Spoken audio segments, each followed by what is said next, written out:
Programme में आपको खुशामदीद कहते हैं। मैं असदुल्ला खान हूँ। इलेक्शन कमीशन ने माजूरी जाहिर कर दी है कि 90 दिन में इंतखाबात नहीं हो सकते। एक शेड्यूल उन्होंने जारी किया है हल्का बंदियों का, और ये शेड्यूल जो है वो 14 दिसंबर तक जा रहा है। 14 दिसंबर का मतलब ये है कि उसके बाद फिर इलेक्शन का अनाउंस होगा, इलेक्शन का शेड्यूल जारी होगा।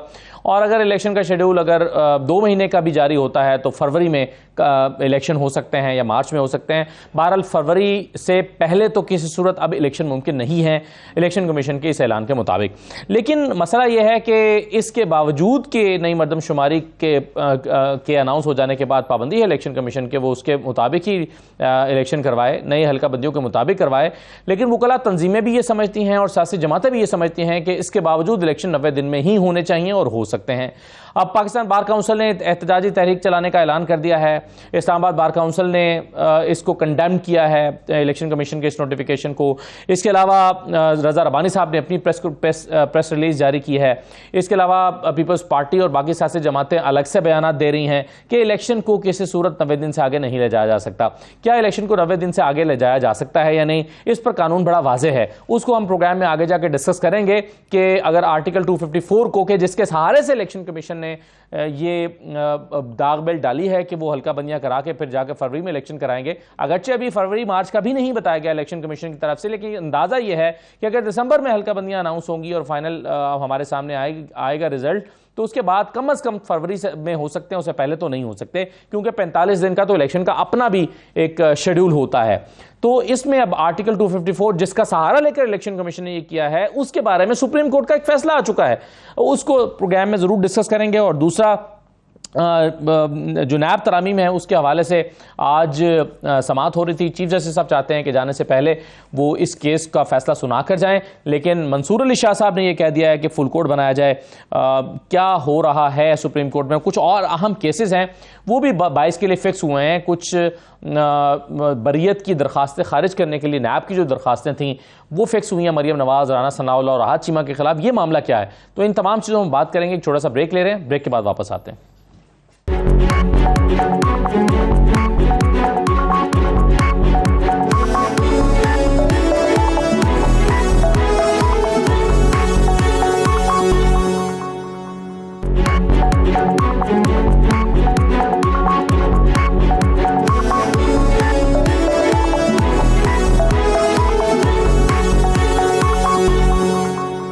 दोबारा आपको खुशामदीद कहते हैं। हमारे साथ फैसल करीम कुंडी साहब मौजूद हैं, पाकिस्तान पीपल्स पार्टी के सीनियर रहनुमा। बहुत शुक्रिया कुंडी साहब, आपको खुशामदीद कहते हैं। नईम हैदर पंजोता साहब हमारे साथ मौजूद हैं, पीटीआई के वकील हैं और चेयरमैन पीटीआई के वकील भी हैं। बहुत शुक्रिया, आपको भी खुशामदीद कहते हैं। और बैरिस्टर दानियाल चौधरी साहब हमारे साथ मौजूद हैं, मुस्लिम नून के रहनुमा हैं। आपको भी बैरिस्टर साहब खुशामदीद। कुंडी साहब, सबसे पहले ये शेड्यूल मेरे हाथ में है, स्क्रीन पर हम दिखा भी दें तो ज़्यादा मुनासिब होगा, जिसमें 17 अगस्त से ये डीलिमिटेशन का आगाज़ हो रहा है और 14 दिसंबर को ये फाइनल पब्लिकेशन ऑफ डीलिमिटेशन होगी।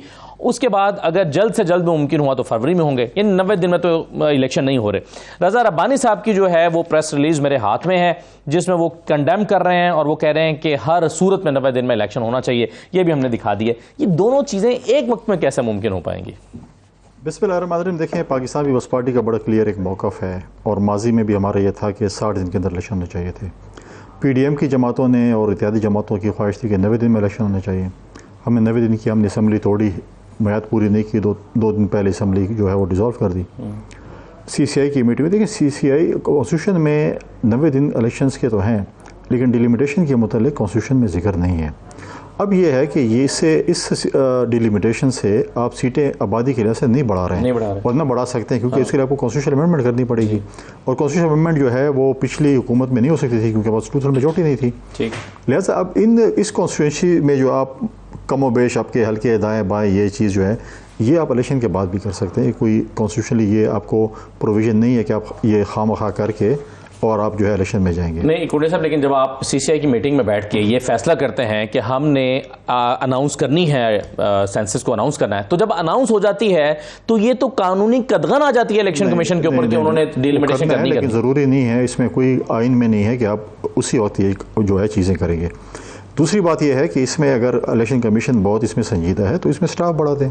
आप 2 महीने में ना करें, आप 3 महीने में ना करें, आप 2 महीने में कर लें, 1.5 महीने में कर लें, स्टाफ बढ़ा दें, डे नाइट शिफ्ट कर लें, क्योंकि इस वक्त इस पूरे मुल्क में जो पॉलिटिकल इंस्टेबिलिटी है और इकनॉमिकल क्राइसिस हैं, उसका वाहिद हल ये है कि इलेक्शंस हो, नई पार्लियामेंट है, नई हुकूमत, और इस मुल्क को आगे लेकर चले। आप एडहॉक पे मुल्क नहीं चला सकते। 3 महीने, 6 महीने, 90 दिन, 120 दिन, 180 दिन, इस पे मुल्क नहीं चलते। आपने IMF के साथ एक मुआहदा भी किया है जिसमें आपको तीन स्टेप्स, पहले भी आपने माजी की हुकूमत ने भी IMF के साथ मुआहदा किया था, उसको तोड़ा था। अभी आपने मुआहदा किया IMF के साथ किया, एक किस्त आपको पिछली हुकूमत मिली, एक निगरान हुकूमत मिलेगी, एक अगली हुकूमत मिलेगी, और ये एक कमिटमेंट थी हमने IMF के साथ। आप अगर एक दफ़ा फिर इस IMF का जो है वो एतमाद को ठेस पहुँचाएंगे या तोड़ेंगे, फिर अगली हुकूमत या इस हुकूमत अगर ये अपने आप को खुदा खासा लंबा करती है तो उनको बहुत ज़्यादा मुश्किलात होते हैं।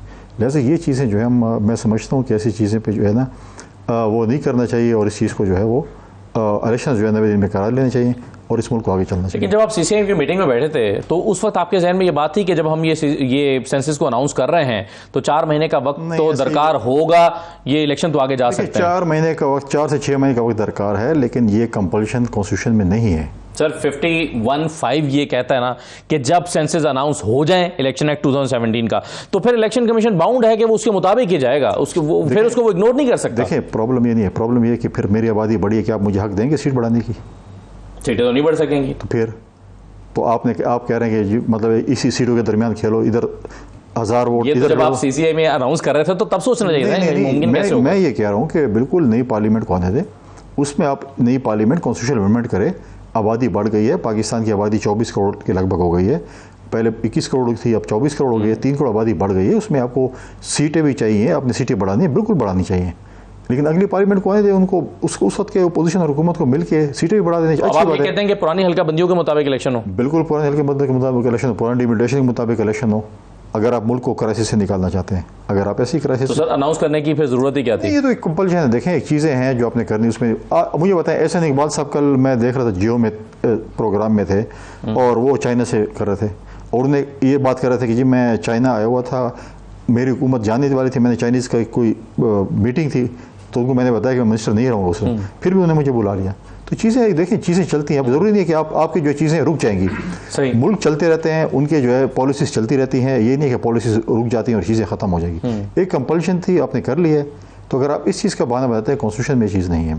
सही है, तो फिर अब होगा क्या? अब एक चीज़ मैं बैरिस्टर दानियाल साहब और पंजोता साहब के सामने भी रखता हूं क्योंकि दोनों वकला हैं। मुझे पहले बैरिस्टर साहब ये बताइएगा कि इलेक्शन कमीशन ने जिस चीज़ का सहारा लिया है आइन से वो है 254, और 254 का सहारा लेके जरा स्क्रीन पर दिखा दें कि इलेक्शन कमीशन के ऑर्डर में ये है जो 17 अगस्त 2023 को आया है, जिसमें वो कह रहे हैं कि हम आर्टिकल 254 को बुनियाद बनाकर जो है वो ये इसमें जा रहे हैं, डिलिमिटेशन कर रहे हैं, जबकि सुप्रीम कोर्ट का एक ऑर्डर मौजूद है कि अगर आपने आर्टिकल 254 को इस्तेमाल करना है तो इसके लिए फिर आपको 184 के तहत सुप्रीम कोर्ट के पास जाना होगा, सुप्रीम कोर्ट से इजाजत लेना होगी। ये आर्टिकल 254 वही है जो कहता है कि अगर आप मुकर्ररा मुद्दत के बाद भी कोई कदम उठाते हैं तो वो आईनी ही तसव्वुर होगा, जिसकी बुनियाद पर कहा जाता है कि अगर 90 दिन में इलेक्शन नहीं होते तो उसके बाद भी हो जाते हैं तो ये आईनी ही तसव्वुर होंगे।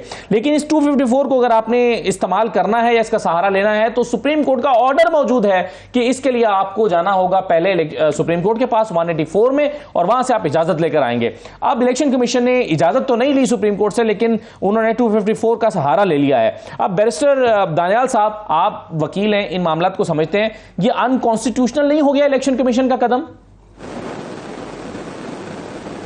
बिस्मिल्लाहिर्रहमानिर्रहीम। असद साहब, पहले तो एक चीज समझने की जरूरत है कि मुस्लिम लीग नून का नैरेटिव क्या है।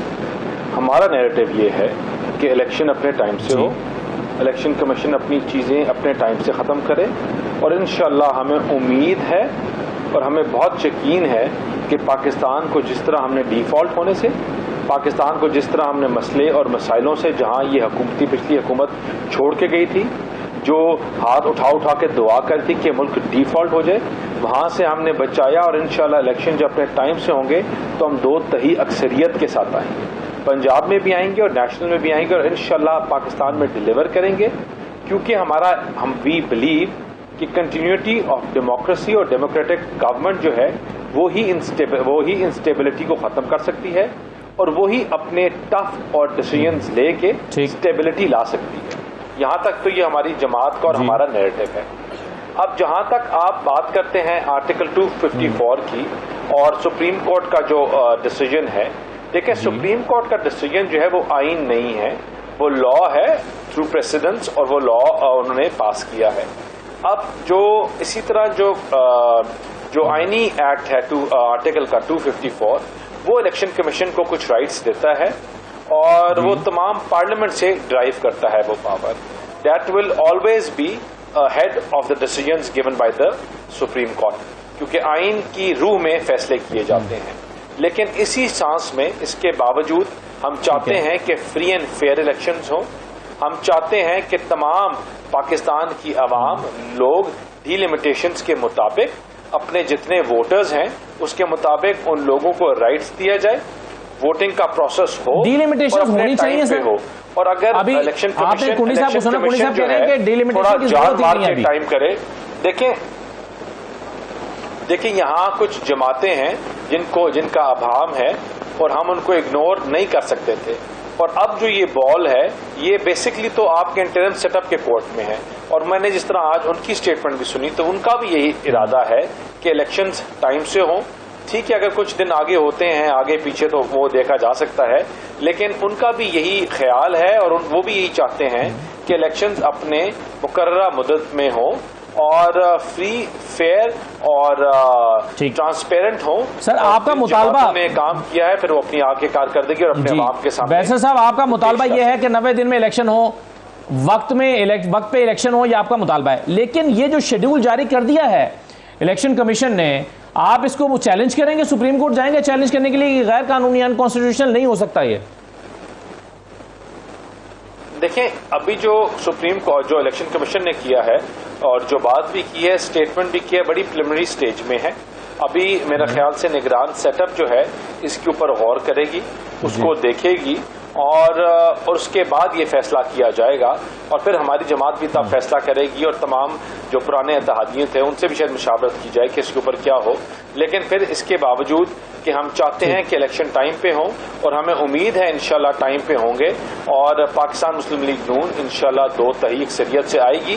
क्योंकि देखिए पाकिस्तान को इस मसाइल से, इन मसलों से हम जिस तरह हमने पाकिस्तान को बचाया है, डिफॉल्ट से बचाया है, और जिस तरह पाकिस्तान को ये कर्जों में डूबा हुआ IMF के आगे ब्रीच ऑफ मल्टीपल हुकूमत नहीं निकाल सकती, भगोड़े हो गए थे, लैंड माइंस बिछा के गए थे, तो वो जो है एक डेमोक्रेटिक गवर्नमेंट ही कर सकती है और इंशाल्लाह हम आके उनके ऊपर डिलीवरेबल्स के ऊपर डिलीवर करेंगे। आप करेंगे आके 2/3 मेजोरिटी से आएंगे? बिल्कुल सही है, बिल्कुल सही है। मगर बनजोदा साहब मुझे ये बताइए कि अब ये तो आ गया है इलेक्शन कमीशन का शेड्यूल, और मैंने आपको 254 का बताया कि वो इसको इस्तेमाल नहीं कर सकते अनटिल अनलेस के सुप्रीम कोर्ट के पास जाएं, तो इसको क्या चैलेंज किया जा सकता है? चैलेंज किया जाएगा, क्या होगा? देखिए, गुजारिश ये है कि सबसे पहले तो इलेक्शन कमीशन को ये जो सारा प्रोसेस आज किया जा रहा है ये पहले ही कर लेना चाहिए था, क्योंकि इलेक्शन कमीशन के जो चीफ हैं वो जाकर सुप्रीम कोर्ट में ये खुद स्टेटमेंट उस वक्त दे चुके हैं। और तो वो तो तभी करते हैं ना जी, वो तो तभी करते हैं जब ये अनाउंस पहले हो जाता है। हाँ जी, सेंसस अब अनाउंस हुए हैं तो उन्होंने तो अभी करना था। और दूसरा आप देख लें कि पंजाब और KP में अगर इलेक्शन टाइम के ऊपर जो कि कानून आइन के मुताबिक 90 दिन है वो करवाए जाते तो आज ये दोबारा सूरत हाल ना देखनी पड़ती। आइन बिल्कुल क्लियर है, हम इसके ऊपर हमारा बिल्कुल मीटिंग हो चुकी है और हम इसको चैलेंज करेंगे। पाकिस्तान तहरीक इंसाफ चैलेंज कर रही है। ये जो 90 दिन का टाइम है उससे एक दिन भी आगे नहीं जाया जा सकता। और फ्री एंड फेयर इलेक्शन, ये जो अबूरी वज़ीर-ए-आज़म हैं उनका बिल्कुल हक है कि वो अपनी जो है कस्टडी में करवाएं, और यही डिमांड हम करते हैं। इस हवाले से बाकायदा तौर पर लेटर भी लिखा गया जो वज़ीर-ए-आज़म बने हैं उनको कि ये जो इलेक्शन है ये बिल्कुल फ्री एंड फेयर आप करवाएं और ये आपका हक है। जो ट्रांसफ़र, पोस्टिंग और बाकी सूरत हाल इलेक्शन कमीशन की वो एक कहते हैं कि कार्रवाइयों के बावजूद वो की गई जो लास्ट टाइम सारी रिपीट हुई है वो रिपीट नहीं होनी चाहिए। और बिल्कुल इस तो आप उसको चैलेंज करने जा रहे हैं? जी बिल्कुल। डिलिमिटेशन के प्रोसेस को, या आप समझते हैं कि ये प्रोसेस होना है तो हो जाए लेकिन 90 दिन में इलेक्शन हो? देखिए, हम 90 दिन के अंदर जो इलेक्शन है वो भी कर रहे हैं, पिटीशन डाल रहे हैं सुप्रीम कोर्ट के अंदर, और दूसरी जो ये नोटिफिकेशन जारी हुआ है इसको भी हम इसमें वैसे कुंडी साहब एक और भी चीज़ है, कुछ लोग ये भी समझते हैं कि ये जो CCI की मीटिंग है ये भी नहीं हो सकती थी क्योंकि इसमें 2 वज़राए आला ऐसे बैठे हुए थे जिनका ये इख्तियार ही नहीं है कि वो पॉलिसी डिसीजन में हिस्सा लें, तो उनका बैठना ही अनकॉन्स्टिट्यूशनल है। देखें ये इसमें जो इनका जो रूल्स कहें या जो भी कहें उसमें ये चीज़ नहीं है, साइलेंट है।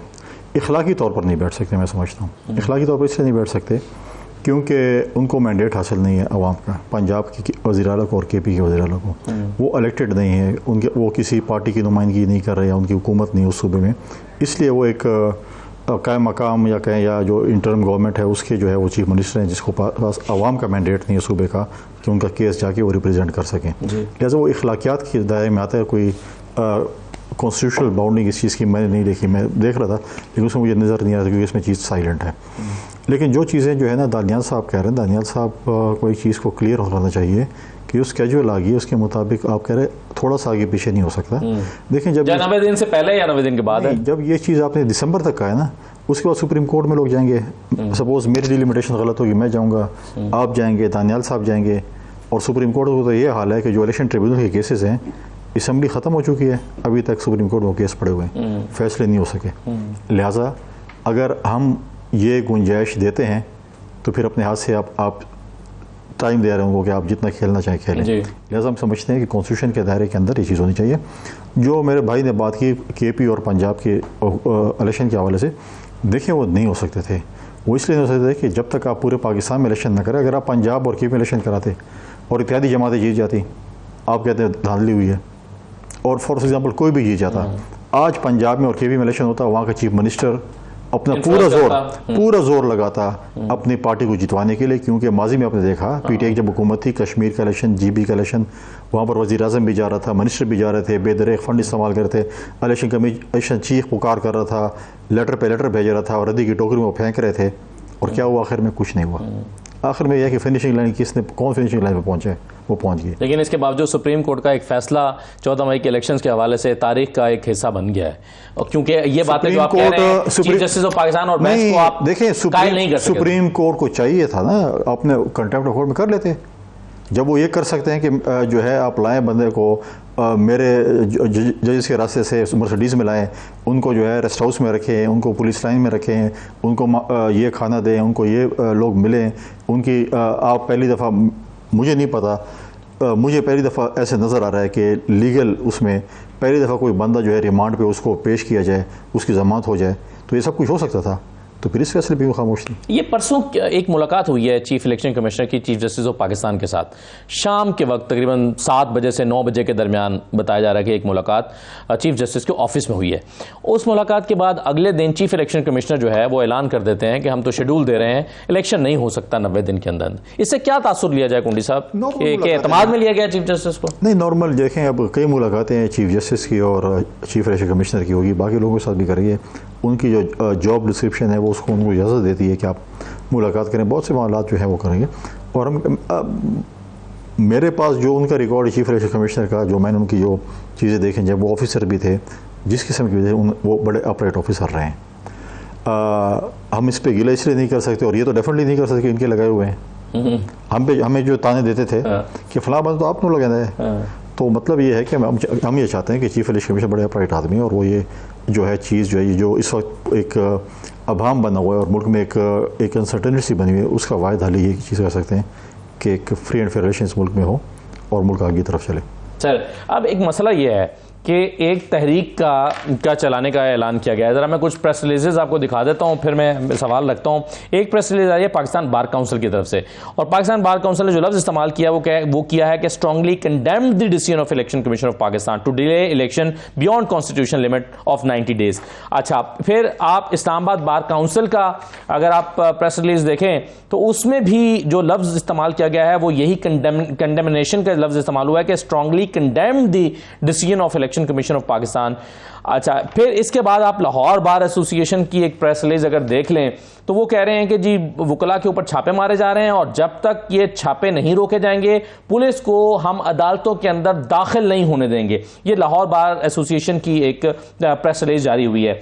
और साथ ही साथ पाकिस्तान बार काउंसिल ने यह ऐलान किया है कि हम एक तहरीक शुरू करेंगे अगर इलेक्शन 90 दिन से ऊपर जाते हैं। अब एक तहरीक 2007 में चली थी, बैरिस्टर दानियाल साहब, 2007 में जो तहरीक चली थी उसमें तमाम सियासी जमातें वकला तहरीक का हिस्सा बनी थी, तो वो तहरीक कामयाब हुई थी। अब अगर 90 दिन में इलेक्शन नहीं होते, पाकिस्तान बार काउंसिल या Pakistan supreme court bar association या बाकी तंजीमें अगर कोई तहरीक चलाती हैं, तो क्या पाकिस्तान मुस्लिम लीग नून इसका हिस्सा बनेगी इस तहरीक का?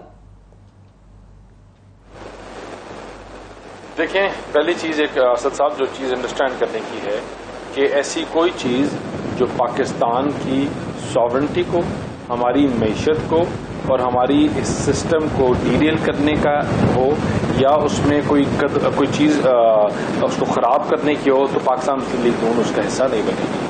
हम क्या चाहते हैं? हम चाहते हैं कि सबसे अटमोस्ट इम्पॉर्टेंट चीज़ और हमारी सबसे कि आइन और कानून की पासदारी हो। फिर हम चाहते हैं कि मईशत बेहतर हो, ऐसा कोई एक्ट ना किया जाए जिससे मईशत को नुकसान पहुंचे। हमने ये मुल्क में हड़तालों की, जलाओ घेराव की, मुल्क को बंद करने की सियासत करके और जो कर चुके हैं उनका भी अंजाम देख लिया और हमने देखा है कि उसका नुकसान सवाए आपके मुल्क के किसी और चीज को नहीं होता। हाँ, हम अपनी आवाज बुलंद करेंगे, हम अपने शोज पे बैठ के शायद शोर भी डाल दें, हम जो प्लेटफॉर्म्स अवेलेबल हैं, लेकिन शायद तहरीकों का हिस्सा ना बने, क्योंकि हम चाहते हैं कि पाकिस्तान मजबूत हो, हम चाहते हैं ये मुल्क की मईशत मजबूत हो और हमने जो मुश्किल फैसले किए और जो हमने ये इस मईशत को डिफॉल्ट होने से इस मुल्क को बचाया, वो इसलिए नहीं बचाया कि हम अपनी इन छोटी छोटी चीजों के ऊपर सियासत करें और मुल्क को पीछे लेके जाएं। हम चाहते हैं कि बैठ के सही है दानियाल साहब के वकला ने जो हड़ताल का ऐलान के साथ फैसले तहरीक चलाने का इनफैक्ट ऐलान किया है, वैसे साहब उन्होंने पूरा तहरीक के लिए असद साहब सबसे आसान जो चीज है ना, मेरा सवाल आपसे मेरा सवाल ले लेना, सबसे आसान चीज है जी जी जी जी हाँ, मेरा सवाल आपसे ये था, मैं इनफैक्ट कहना ये चाह रहा हूं कि आप एक तरफ ये कहते हैं कि हम इसको चैलेंज भी नहीं करेंगे, आप कहते हैं कि हम तहरीक भी नहीं चलाएंगे, आप कहते हैं कि इलेक्शन भी टाइम पे होने चाहिए। इससे तासुर ये मिलता है कि आप बुनियादी तौर पर ऊपर से तो ये कह रहे हैं या दिखावे के लिए तो कह रहे हैं कि इलेक्शन टाइम पर होने चाहिए, लेकिन उसके लिए कोई जिद्दोजहद नहीं करना चाहते, और अगर आप चाहते हैं कि अगर डिले भी हो जाए तो खैर है, हमें सूट करते हैं। अच्छा साहब, बिल्कुल भी नहीं। हम देखें, सबसे आसान काम क्या है सियासत में? ऐलान जंग करना, कोई चीज तोड़ देना या कोई रिश्ता खत्म कर देना। हम क्या चाहते हैं कि बैठ के मुज़ाकरात हो, बैठ के कंसेंसस के ऊपर आए, तमाम अपोजिशन की जमातें मिल के बैठ के फैसला करें और हम एक पढ़े लिखे, एक अच्छे माशरे की तरह हम एक प्रेसिडेंट सेट करें और हम सबको साथ लेके चलें कि अगर इलेक्शन कमीशन और जो इंटरिम सेटअप कहता है कि 5 दिन का डिले है, 7 दिन का डिले है, 10 दिन का डिले है, और तमाम जमातें जो हैं वो इत्तेफाक करती हैं, तो हमने क्यों जलाओ गिराओ, क्यों मुल्क को बंद, क्यों एहतजाज, क्यों ये इन तमाम चीजों अपनी एनर्जी और वो लगाएं कि हम देखें ना, जलाओ घेराओ तो किसी का आर्गुमेंट ही नहीं है। पॉलिटिक्स वो तो सबसे पहली चीज जो है, देखें असद साहब के पाकिस्तान पॉलिटिक्स में सबसे पहली चीज है नेगोशिएशन, और अगर नेगोशिएशन फेल हो जाए तो फिर नेगोशिएशन, और अगर फिर नेगोशिएशन फेल हो जाए तो फिर negotiation. Politics is an art, और वो आर्ट यही कहता है कि हम बैठ के चीजों को मुफाहमत के साथ आगे लेके चलें, और इंशाल्लाह मुफाहमत के साथ लेके चलेंगे।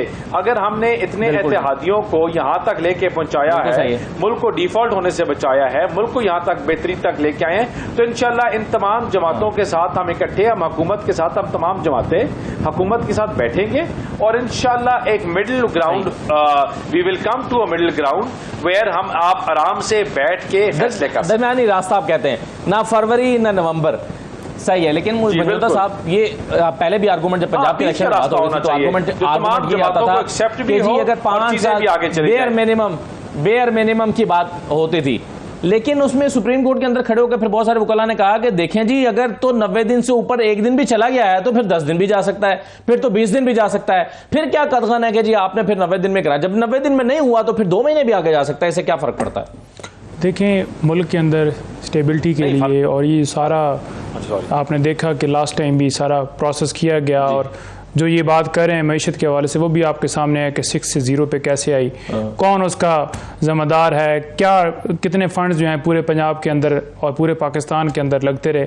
वो चीज़ें सारी छोड़ दें, वो सारी पॉलिटिकली आ जाती हैं। आपने इस वक्त देखना है कि आइन क्या कहता है। आइन ये कहता है कि 90 दिन के अंदर, मैं बड़ा ज़बरदस्त तरीके से, मैं कल भी इनका देख रहा था, तो जिस तरह कुंडी साहब ने कहा और बाकी पीपल्स पार्टी के स्पेशली रहनुमा और दीगर जमातें, वो चाहती हैं कि 90 दिन के अंदर इलेक्शन हो। जब सारा पाकिस्तान चाह रहा है कि 90 दिन के अंदर इलेक्शन हो, तो फिर इलेक्शन कमीशन क्यों मतलब एक गैर आइनी काम करके और 90 दिन से वो डिले कर रहा है। 90 दिन के अंदर इलेक्शन होने चाहिए। कोई उसकी दो टोक जो है वो बिल्कुल जवाब है कि उससे एक दिन भी आगे आप नहीं जा सकते। डिलिमिटेशन से क्या करेंगे? देखिए, डिलिमिटेशन वाला भी जो पहले मैंने बताया कि ये सारा प्रोसेस इसलिए किया गया है कि इसको लंबा लेके जाया जाए। और आपकी इकॉनमी आपकी देख लें कि किस कदर पेट्रोल की कीमतें, बाकी आपकी रोज़मर्रा की ज़रूरियात, बिजली के बिल्स जिस तरह से आ रहे हैं, गरीब तो बिल्कुल बेचारा पिस के रह गया। तो जो सूरत हाल इस वक्त बनी पड़ी है, जब तक ये स्टेबिलिटी नहीं होगी तब तक आप किधर जाएंगे। और बिला वजह एक सेंसस का बहाना बना के मरदमशुमारी जी आगे लेके जाने। हमें तो ये इतला मिली कि ये 2 साल इलेक्शन नहीं करवाएंगे। जब मुल्क के अंदर आप आइन ही मुअत्तल कर दें तो फिर हर इदारा अपनी मर्जी से चले, नैब अपनी मर्जी से चले, FI अपनी मर्जी से चले, बाकी पुलिस अपनी मर्जी करे, फिर हर इदारे को बस छूट दे दें। सही है। असल में गोंडी साहब, एक तासुर ये है कि असल जो मसला है, बोन ऑफ कंटेंशन है, वो तहरीक इंसाफ है।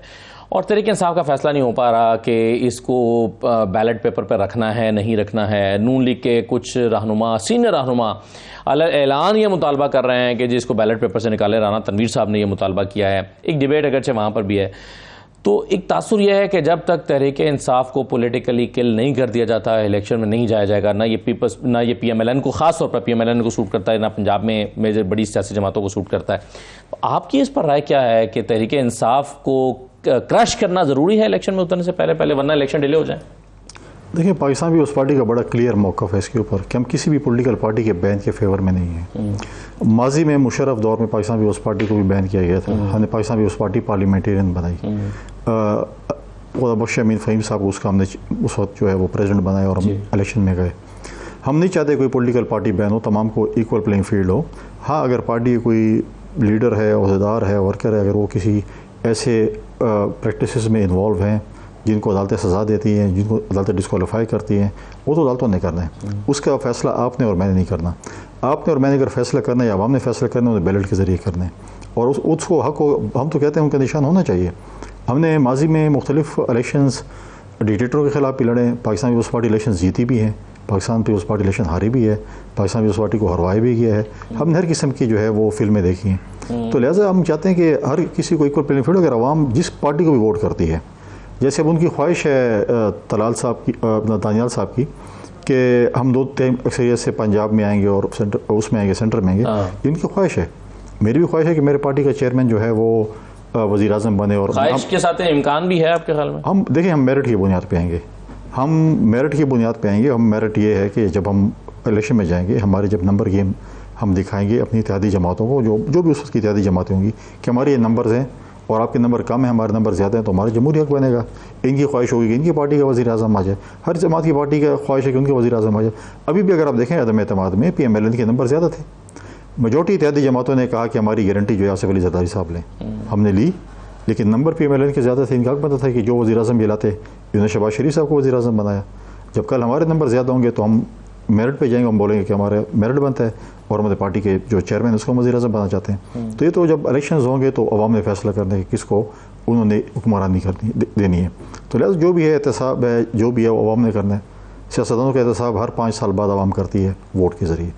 तो मैदान लग जाने दें। हम तो कहते हैं जल्द से जल्द इलेक्शन हो और जिस जमात को भी अवाम वोट करती है उसको आने दें। लेकिन एक चीज़ अच्छी है, हम कहते हैं कि जो इस वक्त निगरान हुकूमत आई है, कल काबीना भी आ चुकी है, वज़ीर आज़म भी आ चुके हैं। वज़ीर आज़म एक, मैं समझता हूँ कि एक यंग वज़ीर आज़म है, पॉलिटिकल। मैंने खास कर कहा कि पॉलिटिकल वज़ीर आज़म सियासतदान होना चाहिए, ताकि उसको एहसास होता है कि सियासतदानों पे क्या गुजरती है। सही। और हम इस उम्मीद के साथ कि वो RTS का स्विच नहीं ऑफ होने देंगे, वो RO इलेक्शंस नहीं होने देंगे, वो बैलेट बॉक्सेस चोरी नहीं करने देंगे, वो बिल्कुल स्ट्रेस करेंगे कि जिसके वो वोट पड़ा है उसी का गिना जाए, किसी और का ना गिना जाए। तो बहुत से ऐसी मुश्किलात जो माजी में हुई हैं, वो जो है मैं समझता हूँ कि अब दोबारा रिपीट नहीं की जाएगी। क्योंकि काकड़ साहब एक नौजवान हैं, वज़ीर आज़म हैं, तारीख़ लिखी जा रही है इस मुल्क में और वो देखते हैं कि तारीख़ के किस किस्म की तारीख़ वो अपने खाते में लिखना चाहते हैं। और साथ में उसकी कैबिनेट भी है। आप भी देखें जो कैबिनेट आई है, मैं समझता हूँ कि एक ऐसी कैबिनेट है जो कि उस फील्ड के माहिर हैं। तो चंद दिन चलने दें, फिर उसके ऊपर हम डिबेट करेंगे किस किस्म की कैबिनेट है, हुकूमत क्या जो है अज़ाइम में क्या है। लेकिन जो मुझे नज़र आ रहा है, मैं समझता हूँ कि पॉजिटिव कैबिनेट है, पॉजिटिव प्राइम मिनिस्टर। लेकिन आज एक तो अनाउंसमेंट आ गई ना उनकी तरफ से, काबीना के बाद फैसले के बाद जो प्रेस कॉन्फ्रेंस हुई है उसमें वज़ीर इत्तलात ने बताया कि जी ये इलेक्शन का वक्त पर होना ये हमारा काम ही नहीं है, ये तो इलेक्शन कमीशन का मैंडेट है, इलेक्शन कमीशन जब अनाउंस करेगा तो तब होगा। तो अब जब अगर वो 2 साल के लिए खुदा ना खासा डिले हो जाता है या 1.5 साल के या 1 साल के लिए, तो बात यही है क्योंकि इलेक्शन कमीशन की काम है और वज़ीर आज़म और काबीना का यही हुआ है कि उसको स्ट्रेस करें, उनको जो सहूलियात चाहिए वो दें और इलेक्शन जो है वो फिल फॉर कराएं। तो ये हुकूमत चीज़ें देती है ना, तो हम इसीलिए हमने कहा कि ये कह रहा हूँ ना कि हुकूमत ने तो अपना माइंड वाज़े कर दिया है, इससे हमें गरज नहीं है कि इलेक्शन देर से होगा तो कोई फ़र्क नहीं पड़ता। मैं समझता हूँ कि सोलंकी साहब एक बड़े जमहूरी आदमी हैं। हमने उसके साथ बहुत टीवी प्रोग्राम्स भी किए, हमने उसके बहुत से ट्वीट्स भी देखे हैं। तारीख लिखी जा रही है, सबसे वन लाइनर ये कि तारीख लिखी जा रही है। ठीक है, चलिए एक छोटा सा ब्रेक लेते हैं, ब्रेक के बाद वापस आते हैं।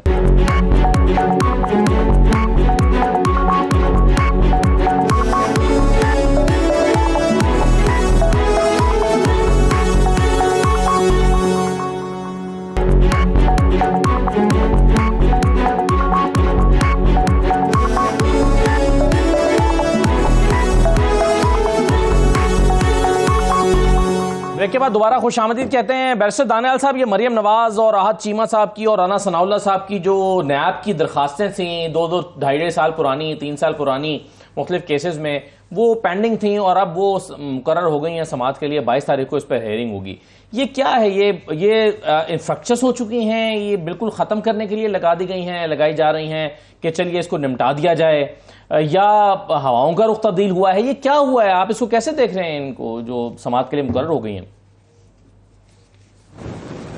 असद साहब देखिए, हमने तो इनकी आज चीखें निकल आई, इनके आंसू निकल आए, 4-4 दिन जेल में रहने के।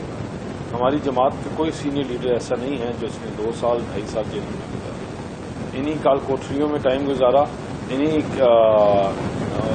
कत्ल की काल कोठरियों में गुजारे और यहाँ इन्होंने उम्र कैदे भी हमारी भी जमात के भाइयों ने और हमारे कुलीग्स ने। देखें, जहाँ तक हमारी जमात का सवाल है, हम लोगों ने ये जितनी पॉलिटिकल विक्टिमाइजेशन थी इसको फेस किया और अभी तक करते आ रहे हैं। और इसी तरह मरियम नवाज साहिबा का जो केस था वो भी दुनिया के सामने था, पाकिस्तान के हद बंदे के सामने था, लॉ एंड जस्टिस के सामने था। लेकिन वही बात है कि justice delayed is justice denied. तो आज 3-3 सालों बाद अपीलें लग रही हैं and we are very hopeful कि अल्लाह ताला खैर करेगा, अल्लाह ताला इसमें बेहतरी करेगा और इंशाअल्लाह वो होगा जो बेहतरी के लिए, और वी आर वेरी होपफुल कि इंशाअल्लाह ठीक होगा, बेहतर होगा। लेकिन जो भी होगा हमने तब भी मंजूर किया और हम आगे भी मंजूर करेंगे। सही है, बिल्कुल ठीक है। एक और भी आज चीज़ हुई है, ये नैब तरामीम का केस चल रहा है, इसकी 46वीं बंजोता साहब 46वीं समाअत थी और 46वीं समाअत में मजलिस में मंसूर अली शाह साहब ने आकर कहा है कि जी फुल कोड बनना चाहिए। ये अब आप इसको वैसे आपकी एज अ लॉयर क्या ओपिनियन है कि अब ये फुल कोर्ट में जाएगा, ये दोबारा से समाअत शुरू होगी? क्योंकि चीफ जस्टिस साहब चाहते हैं कि जो चेयरमैन पीटीआई की दरख्वास्त है नैब तरामीम वाली, वो इसका फैसला सुना कर जाएं। देखें, इसमें बिल्कुल वाज़ेह है कि अगर ये पॉइंट पहले उठाया जाता जब स्टार्ट हेयरिंग थी तो उस वक्त तो बात समझ भी आती थी, लेकिन अब इसके अंदर क्योंकि तमाम तरफ से दलाइल आ गए और फाइनल जो आर्गूमेंट्स के लिए कि फ़ाइनल आपने जो नोट है वो इन रिटन फॉर्म में आप दे दें, ख्वाजा हारिस साहब ने जमा करवाना था। तो इस वक्त तो फैसले का टाइम है ना। अब तो आप ये यूँ समझ लेना कि एक पूरा केस मुकम्मल हो चुका है, हर तरफ से दलाइल आ चुके हैं और जब फैसले का टाइम आया तो उस वक्त जस्टिस साहब कह रहे हैं कि जो है वो फुल कोर्ट बनाए, तो वो कोई मंतक समझ नहीं आती। और अगर फुल कोर्ट चीफ साहब, क्योंकि उनका अख्तियार है, और अगर फुल कोर्ट इस मौके पे बनती है तो फिर आप स्टार्ट से लेकर जो है वो सारा एक प्रोसेस करेंगे, तो वो उसकी ज़रूरत नहीं है। क्योंकि ये अगर एतराज़ होना था तो पहले हो जाता और दूसरा जो भाई कह रहे हैं कि तकलीफात जो हैं वो PMLN ने या जो 2.5 साल आप लोगों ने उनके उठा के कैद में डाला, जिसका नतीजा नहीं निकला। देखें, पॉलिटिकली विक्टिमाइजेशन बिल्कुल नहीं होनी चाहिए। जो किसी की अगर कोई उसने गलती की है, किसी ने कोई जुर्म किया है, उसको उसके मुताबिक ट्रीट करना चाहिए। ये तो कभी भी ना मैं कहता हूँ ना कोई कहेगा। और दूसरी बात ये रह गई कि जो वो बात कर रहे हैं कि 4 दिन के अंदर घबरा गए। अब जितने लीडर पॉलिटिकली जो सारे पकड़े गए हैं उनका, अब जैसे शहरियार अफरीदी आप देख लें कि बार बार जिस तरह से एक ही ऑर्डर के अंदर जस्टिस साहब ने भी जो इस्लामाबाद हाई कोर्ट के एमपीओ का ऑर्डर बार बार उन्होंने कहा कि आप क्या रिपीट कर रहे हैं एक ही चीज़ को, क्या कैसे बंदा एक जेल के अंदर इंस्टिगेट कर सकता है। और खान साहब वो कहते हैं कि मैं पूरी ज़िंदगी रहने के लिए तैयार हूं, वो बिल्कुल घबराए हुए नहीं है। लेकिन पॉलिटिकली भी अगर आपने करना है तो एक लिमिट है ना, वो तो नहीं है कि आप लोगों के घर गिरा दें। कभी आपने ज़िंदगी में देखा कि एक MP लेवल पे, एक चेयरमैन लेवल पे, काउंसिलर लेवल पे उनके भी घर गिराए जा रहे हों या उनको भी FIRs के अंदर डाला जा रहा हो और उनकी फैमिली को उठाया जा रहा है, उनके बेडरूम्स तक पुलिस घुस जाए, केसेस भी नहीं है और अदालतें उनको रिलीज़ कर रही हैं। आपके सामने कितने वर्कर्स जो हैं वो रिलीज़ हुए हैं। आपके सामने है कि चेयरमैन PTI को जो है फ़रूख फरीद बलोच साहब ने फैसले के अंदर वाज़े तौर पर लिख दिया कि कोई शवाहिद नहीं मिले, एक बंदा जेल के अंदर है, तो वो कैसे आप कह सकते हैं कि उसने प्लान किया, कैसे आप कह सकते हैं कि वो प्लानर था। कोई वीडियो, कोई शवाहिद, कोई मौके के ऊपर चीज़ नहीं हुई। तो जब एक ऑर्डर के अंदर एक जजेस कह रहे हैं, खुद फैसला दे रहे हैं, तो एक पार्टी का कोई भी मेंबर वो कहे कि जी चेयरमैन PTI जो हैं वो उनको बिल्कुल वॉश आउट करना चाहिए। वो उनका कल की जो अंदर जेल के अंदर उन्होंने बात की, उन्होंने कहा कि अगर निशान जो है वो कहते हैं जी कि ये इसको चेंज कर दें, ख़त्म कर दें, जो भी निशान होगा PTI जीतेगी। चलें, ये तो खैर अभी ये तो प्रोडिक्शन है, हर जमात ये दावा करती है। वो तो बैरिस्टर दानियाल साहब ने भी कहा कि 2/3 अक्सरियत से हम आ रहे हैं, ख्वाहिश कुंडी साहब की भी यही है। लेकिन कुंडी साहब, माजी में भी पॉलिटिकल विक्टिमाइजेशन होती रही है, इस मरतबा थोड़ा ज़्यादा नहीं हो गया? राना सनाउल्लाह साहब ने स्टेटमेंट दी थी कि या हम नहीं रहेंगे या आप नहीं रहेंगे, इसको साबित कर रहे हैं वो। देखें, पाकिस्तान की पॉलिटिक्स में बड़ा अनफॉर्चुनेट है ये। पिछले 5 साल जो पॉलिटिकल पोलराइजेशन रही है वो माजी में कभी भी नहीं रही है। PMLN और पाकिस्तान पीपल्स पार्टी की बड़ी पोलराइजेशन रही है। आखिर में लीडरशिप को यह एहसास हुआ और चार्टर ऑफ डेमोक्रेसी साइन हुआ।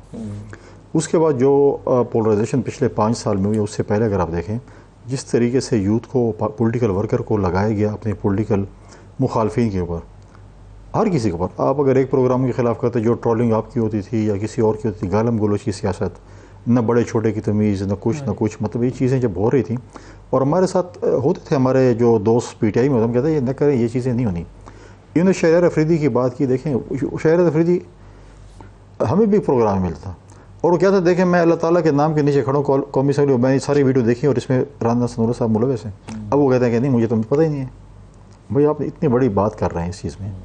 मैं बिल्कुल इस चीज़ का, मैं बिल्कुल हमने हमेशा इस पर इसकी हमेशा जो है मुखावत की है। जिस तरीके से तोड़ फोड़ हो रही है, जिस तरीके से लोग घर गिराए जा रहे हैं, बिल्कुल हम इसकी तोड़ फोड़ वो कर दें। लेकिन आप ज़रा माजी में तो झांकिए, आप लोगों ने लोगों के साथ क्या किया, आपने पॉलिटिकल लोगों के साथ क्या किया। आप वही लोग हैं जो पॉलिटिकल बरादरी के साथ बैठना पसंद नहीं करते थे। हमने भी बड़ी पोलराइजेशन देखी थी माजी में। लेकिन ये तरीका पॉलिटिक्स, आप मुझे बताएं कि आज आपके साथ कौन खड़ा है? कोई सियासी जमात एक कह दें कि आपके साथ खड़ी है, सारी जमातें घर एक तरफ थी। तो इसलिए ये नहीं थी। हल क्या इसका? पॉलिटिकल विजन क्या था? आपने असली ज़रदारी साहब को बंद किया, आपने लोगों को बंद किया और आपने कहा अपने आप को बेगुनाह साबित करो। आपने आप ये वकील साहब हैं, ठीक है, हमें भी थोड़ा बहुत उसका पता है। क्या ईद की रात फरियाल तालपुर साहब को अस्पताल से जेल भेज के किसी भी, आज तो मैं कह रहा हूँ कि गलत हो रहा है ये जो हो रहा है, घर गिरा है, क्या किसी PTI के किसी भी एक वर्कर ने, ओहदेदार ने, किसी ने कहा कि वो गलत हुआ है? जरूरत नहीं थी कहते कि गलत हुआ है। मतलब उनके साथ जो उनकी धुलाई होती थी अपनी पार्टी मीटिंग में, हमें पता है क्या क्या कुछ होता था।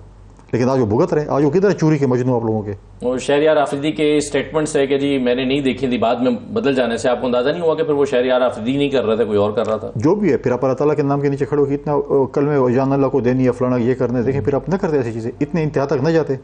हमने भी हुकूमतें गुजारी हैं, हमने भी वजारतें गुजारी, हमने भी हुकूमतें गुजारी, लेकिन हम किसी मोहब्बत में इतने आगे तो नहीं गए कि आप कहें जी बस मैं सबको अपने ऊपर लेता हूँ, मैं देखिए वीडियो ये की है, किधर देखिए, किधर है वो वीडियो? फिर आप आज कहते कि नहीं है। आज बताएं कि जो लोग आपसे वो काम कर रहे थे, आपके जो दाएं बाएं उस PTI के चेयरमैन के थे, वो आज किधर है? आज वो नजर आते हैं जो उनको मशवरे देते कि ये कर लो वो कर लो। चेयरमैन PTI ने ये खुद स्टेटमेंट दी, उन्होंने कहा कि जी नैब के जो मुकदमात हैं, तो नैब तो मेरे नीचे ही नहीं थी, तो नैब के मुकदमात मैं नहीं जानता, कोई और जाने। फिर वो किस तरीके से स्वीपिंग स्टेटमेंट दे कि सारे चोर हैं, सारे डाकू हैं, सारे फलां हैं, सारे फलां हैं। तो अब 20 स्टेटमेंट तो हम भी दे सकते थे।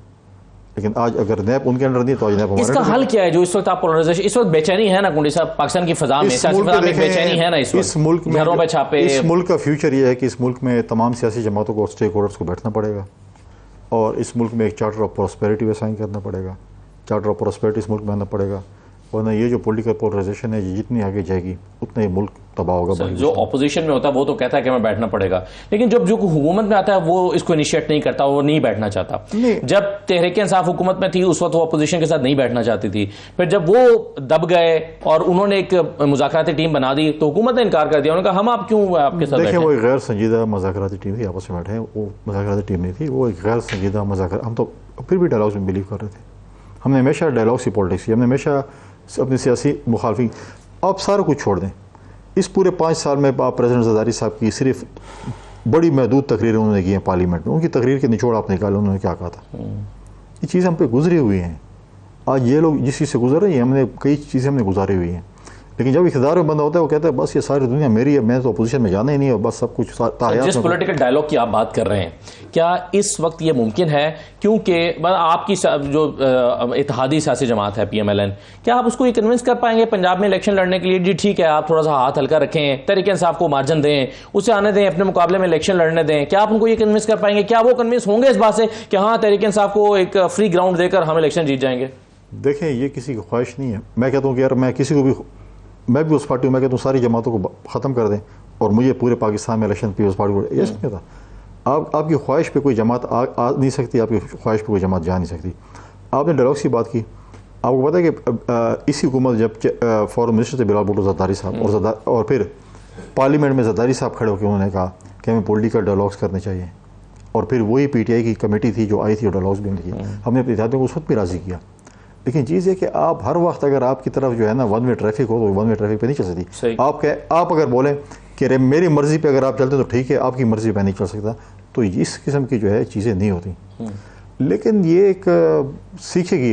मैंने जब ये हुकूमत में थे मैं कहता था जब इनको लितर लगेंगे फिर ये ठीक होंगे, हमें लग चुके थे ना, मैं जब इनको लगेंगे फिर ये जाके मैच्योर होंगे। सही है, बिल्कुल ठीक है। अब बैरिस्टर दानिया साहब, मामला ये है कि राना सनाउल्लाह साहब का बयान रिकॉर्ड पर है, वो कह चुके हैं कि भाई अब हालात इस नहज पर आ गए हैं कि या हम नहीं रहेंगे या आप नहीं रहेंगे सियासी तौर पर। और पिछले दिनों जो PTI की सेनेटर डॉक्टर जरका हैं, उनके जब क्लिनिक्स बंद किए गए, उन्होंने उस वक्त पार्लियामेंट में खड़े होकर राना सनाउल्लाह साहब से शिकायत की, तो राना साहब ने कहा कि मैंने तो पहले ही कह दिया था या अब आप नहीं होंगे या हम नहीं होंगे। इस माइंडसेट के साथ पाकिस्तान की ये जो पोलराइजेशन की बात हो रही है या पॉलिटिकल टेम्परेचर है, इसको मैनेज किया जा सकता है? क्या आप दिल बड़ा करके मुखालिफ सियासी जमातों को सियासत करने की इजाजत देंगे?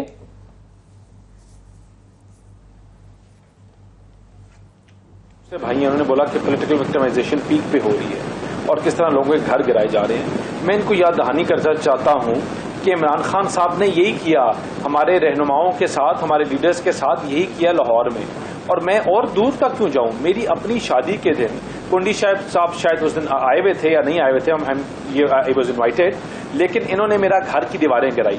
इन्होंने मेरी अपनी वलीमे के दिन इन्होंने बाहर पुलिस खड़ी कर दी, एंटी करप्शन वाले, और मेरे ऊपर पर्चा करके दे वर ट्राइंग टू अरेस्ट अस। इन्होंने घरों की दीवारें गिराई, इन्होंने घर गिराए यार। और इसको कहते हैं, इमरान खान साहब कहते हैं कि मुझे पता नहीं था।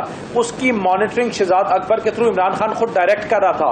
ACs DCs, वो इतना छोटा बंदा है जिसका नाम इमरान खान है, वो इतना छोटा बंदा है कि वो हर चीज को खुद मॉनिटर करता था।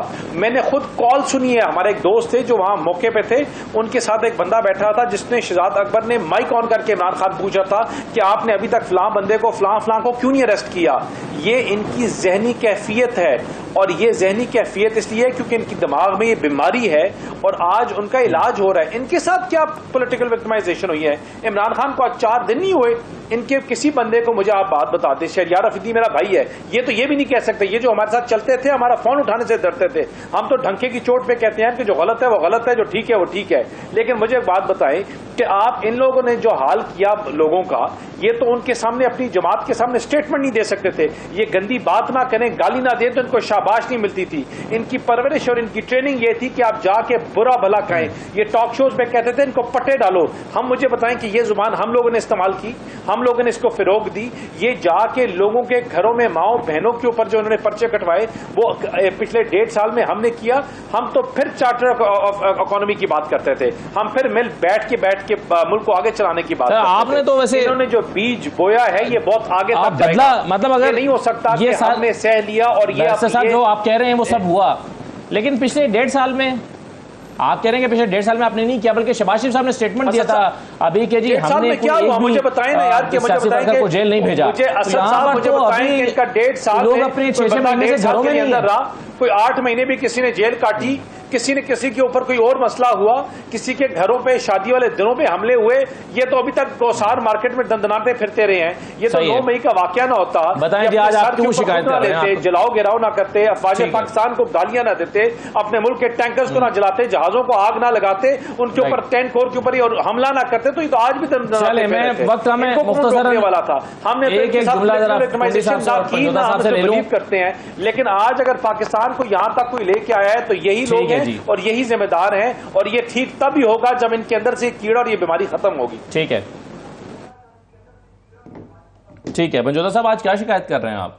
देखिए, गुजारिश ये है कि 9 मई की ये बात कर रहे हैं तो उसके ऊपर बिल्कुल वाज़ेह तौर पर मौक़िफ़ है कि इंडिपेंडेंट इंक्वायरी हो, पता चले कि कौन लोग थे जो अंदर गए, क्या तोड़ फोड़ हुई नहीं हुई, जलाओ घिराओ एक जगह के ऊपर साबित कर दें कि खान साहब ने कहा हो कि आप इस बिल्डिंग को आग लगा दें, इस बिल्डिंग के ऊपर हमला कर दें। बुखारी साहब का बयान है, कोई है सबूत? बयान को छोड़ें, अब बयान बैठ के अगर आप ये कहें कि 9 मई में ये मुलव्वस हैं तो इनको ऊपर बिल्कुल इलेक्शन के अंदर खान साहब को आने नहीं देना। कोई भी पॉलिटिकल लीडर अगर ऐसी बात करता है किसी जमात का, तो क्या वो अदालत स्टेटमेंट दे रहे हैं? क्या वो अदालत है?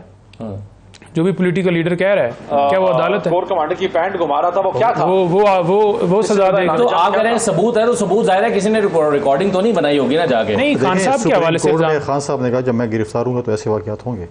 सुप्रीम कोर्ट में जो बात है, फिर हाई कोर्ट में ये बात उन्होंने कहा कि मैं जो एक कमेटी बना के जा रहा हूँ, मैंने तमाम इंस्ट्रक्शंस दे दी और कमेटी जो आपको कहेगी आपने उस पर अमल दरामद करना। ये उन्होंने कहा था सुप्रीम कोर्ट में, आप मौजूद थे शायद। उन्होंने कहा था कि अगर मुझे दोबारा पकड़ा गया तो मैं रोक नहीं सकता लोगों को। देखिए, उस वक्त तक उन्होंने संगीनी का अंदाजा नहीं था मामले। उन्होंने हमेशा ये कहा है कि पुरअमन एहतजाज आइन हमें इजाज़त देता है, और अगर मेरी गिरफ्तारी जो थी वो गैर कानूनी थी तो लोगों ने पुरअमन एहतजाज तो करना था। अब किसी ने जाकर अगर हमला किया है तो मैंने तो नहीं उन्हें कहा कि कोई हमला जाकर करे, और किसी ने अगर किया है तो उसके ऊपर आप बिल्कुल इंडिपेंडेंट इंक्वायरी करें और दूध का दूध और पानी का पानी हो जाए। सही है। अच्छा कोंडी साहब, आखिरी बात ये कि शुरू जहां से बात हुई थी, अगर इलेक्शन 90 दिन में नहीं होते, पीपल्स पार्टी का लाहेअमल क्या होगा? देखिए, पीपल्स पार्टी ग्राउंड पे कोई आपकी एक्टिविटी? डेफिनेटली पीपल्स पार्टी इस पे बिल्कुल, अगर 90 दिन में इलेक्शन नहीं होते, पीपल्स पार्टी की कोर कमेटी सीनियर लीडरशिप बैठ के इस पे फैसला करेगी कि उनका फ्यूचर का लाहेअमल क्या होगा। तो कोर कमेटी ने फैसला करना, लीगल टीम के साथ बैठ के हमारी जो कमेटी है, अदालत में जा सकते हैं, सड़कों पे आ सकते हैं, सारे ऑप्शन हमारे लिए खुले हैं। हम हर ऑप्शन हमारे लिए, क्योंकि हमने माजी में ये तमाम सियासतें हमने की हैं, तो ये चीज़ें जो है हमारे लिए तमाम ऑप्शन खुले हैं। लीडरशिप ने फैसला करना है कि हमने फ्यूचर में इस पर क्या करना है। और आपकी ज़ाती राय इस पर क्या है? ज़ाती राय मैं पार्टी के अंदर ही दूंगा ना। आप ज़्यादा तौर पर समझते हैं कि इसको चैलेंज होना चाहिए? ज़्यादातर मैं कहता हूँ कि चैलेंज तक नौबत नहीं जानी चाहिए, और इलेक्शन कमीशन और इस हुकूमत को स्ट्रेस करना चाहिए, इलेक्शन कमीशन को, इलेक्शन कमिश्नर को भी ये देखना चाहिए कि इलेक्शन जो है हो जाने चाहिए, और ये चीज़ जो है जो इस वक्त पूरा एक अनसर्टनिटी बनी हुई है, इसका जो है वो हल निकाल लेना चाहिए उसको। बहुत शुक्रिया फैसल करीम कुंडी साहब, बैरिस्टर दानियाल साहब और नईम हैदर पंजोदा साहब, बहुत शुक्रिया प्रोग्राम में शिरकत करने के लिए। नाज़रीन, आज का प्रोग्राम था, इजाज़त दीजिए, अल्लाह हाफ़िज़।